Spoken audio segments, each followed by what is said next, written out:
नहीं, अभी जो ब्रिटिश पार्लियामेंटेरियन कह रहे थे, जिसमें वो फाइजर का सीधा सीधा जिक्र कर रहे हैं और असीम मल्होत्रा को कोट करते हुए कह रहे हैं कि जो रिस्क बेनिफिट था वो तो कुछ भी नहीं था। नहीं था वो। तो वैक्सीन का तो रिस्क बेनिफिट कुछ हुआ ही नहीं। जो कोई पर्टिकुलरली लाभ यंग था पीपल, वैक्सीन का वो हुआ नहीं, पर्टिकुलरली और पीपल। बल्कि जो डैमेजेस हैं, इंजरीज हैं, उसके बारे में कह रहे हैं कि मल्टीफोल्ड है और वो सारे स्टडी आ गए अब। और इसी को आधार बना करके फ्लोरिडा के गवर्नर ने अब कहा है कि इसकी जांच होगी। अभी हेल्थ बजट भी है ना, आप अगर साइड इफेक्ट को भूल भी जाते हो तो कितना बजट डाइवर्ट हो गया। आज ही के इसमें मैं न्यूज़ पढ़ रहा था कि इस साल हेल्थ बजट कम हो गया है। हेल्थ बजट कम होगा क्योंकि आपने व्यर्थ नष्ट किया है पैसा। इतना लोगों को, इतना बड़ा कंट्री है, 100 करोड़ को वैक्सीन दे दिया, 100 करोड़ को दे दिया, तो कितना कुछ फायदा ही नहीं हुआ। पर बाकी अगर साइड इफेक्ट को हम भूल भी जाते हैं तो बाकी हेल्थ बजट से तो कम हो गया ना पैसा। अभी मीजल से बच्चे मर रहे हैं, बाकी बीमारियों से मर रहे हैं, मलेरिया केसेस बढ़ गए हैं, तो ये सब तो हेल्थ इकोनॉमिक्स भी नहीं है। गरीब कंट्री है हमारा। डॉक्टर कुशवाहा, अब जिस तरीके का जो फ्लोरिडा के गवर्नर कह रहे थे और जो ब्रिटिश पार्लियामेंटेरियन कह रहे थे कि ये मामला सिर्फ जो है वो हेल्थ इमरजेंसी का नहीं था, पेंडेमिक का नहीं था, फार्मा के कॉन्फ्लिक्ट का नहीं था, बल्कि डेमोक्रेसी के सप्रेशन का था, जो लार्जर इंपैक्ट इसका देखा जा रहा है।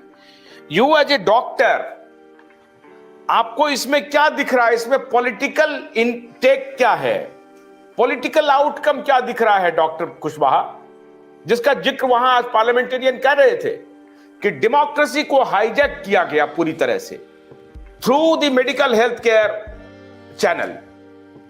To which extent you agree with this narrative? काफी हद तक मैं इससे एग्री करता हूं, क्योंकि ये पैंडेमिक अपने आप में कई पैमानों पर जो है वो खरा नहीं उतरता कि इसे पैंडेमिक कहा जाता, और इतनी फियर जो जनरेट की जाती। जो बेसिकली ड्राइवर इस पूरे पैंडेमिक का था वो था फियर फैक्टर। फियर फैक्टर ये था कि जो शुरुआत में 2020 के शुरुआत में कुछ बहुत ही स्केची डेटा, बहुत ही मिनिमल डेटा, जो अर्ली डेटा था, उसके आधार पे इस डिजीज को बहुत ही खतरनाक ढंग से पेश किया गया कि बहुत ही खतरनाक बीमारी है। इसका मोर्टेलिटी 17% से और 5% तक दिखाया गया, जिससे लोगों में एक भय व्याप्त हुआ। उसके कारण आपको याद होगा लॉकडाउन जैसी जो है इनइफेक्टिव, काउंटर प्रोडक्टिव जो मेजर्स हैं वो लगाए गए। उसके कारण लोगों की जिंदगी बर्बाद हुई, लोगों का इकोनॉमी बर्बाद हुआ, देश बर्बाद हुए। और जीरो कोविड जैसी पॉलिसीज को परस्यू किया गया कि आप इस वायरस को रोक सकते हैं। तो एक अननेसेसरी एक पूरा नैरेटिव चलाया गया कि ये जो डिजीज है बहुत हाई मोर्टेलिटी वाली है, नंबर एक, और ये डिजीज को रोका जा सकता है, ये एक नैरेटिव चलाया गया।